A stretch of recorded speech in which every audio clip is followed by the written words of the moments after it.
Assalamualaikum warahmatullahi wabarakatuh. Perkenalkan, nama saya Muhammad Nur Akbar dengan NIM akhir 163. Di sini saya ingin mempresentasikan hasil baca saya dari artikel yang dengan judul Peran dan Prospek Pendidikan Bahasa Jepang di Indonesia. Pendidikan bahasa Jepang di Indonesia telah mengalami perkembangan pesat dalam beberapa dekade terakhir. Bahasa Jepang tidak hanya dipelajari oleh para pelajar, tetapi juga oleh para profesional yang ingin meningkatkan keterampilan mereka dalam dunia kerja. Bahasa Jepang diperkenalkan sejak awal abad ke-20, lalu dengan tumbuhnya ekonomi dan budaya, meningkatkan minat belajar bahasa Jepang. Meningkatnya popularitas bahasa Jepang juga disebabkan oleh dari pengaruh budaya pop, peluang karir, dan pertukaran pelajar.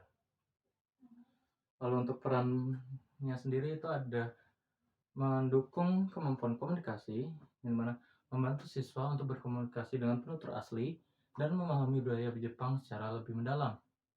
Lalu ada mendorong pemahaman budaya, yang mana membantu siswa untuk memahami nilai-nilai dan kebiasaan masyarakat Jepang. Lalu membuka peluang karir. Kemampuan berbahasa Jepang dapat membuka peluang karir seperti di perusahaan multinasional, wisata, dan pendidikan.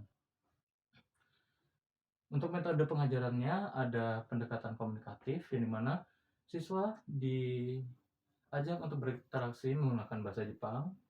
Lalu penggunaan teknologi seperti menggunakan aplikasi dan platform digital lainnya.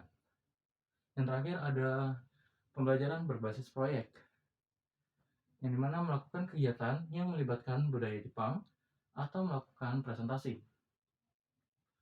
Lalu untuk tantangannya ada seperti keterbatasan sumber daya, seperti kurangnya buku, materi pembelajaran, tenaga, dan fasilitas. Lalu persepsi masyarakat Indonesia yang menganggap bahasa Jepang itu lebih sulit untuk dipelajari daripada bahasa lainnya, seperti contohnya bahasa Inggris. Lalu ada juga kualitas pengajar. Kurangnya pelatihan bagi para pengajar, terutama di daerah terpencil. Lalu untuk prospek pendidikan bahasa Jepang di Indonesia, itu ada permintaan pasar yang tinggi, di mana banyak perusahaan Jepang yang beroperasi di Indonesia membutuhkan tenaga kerja yang fasih berbahasa Jepang.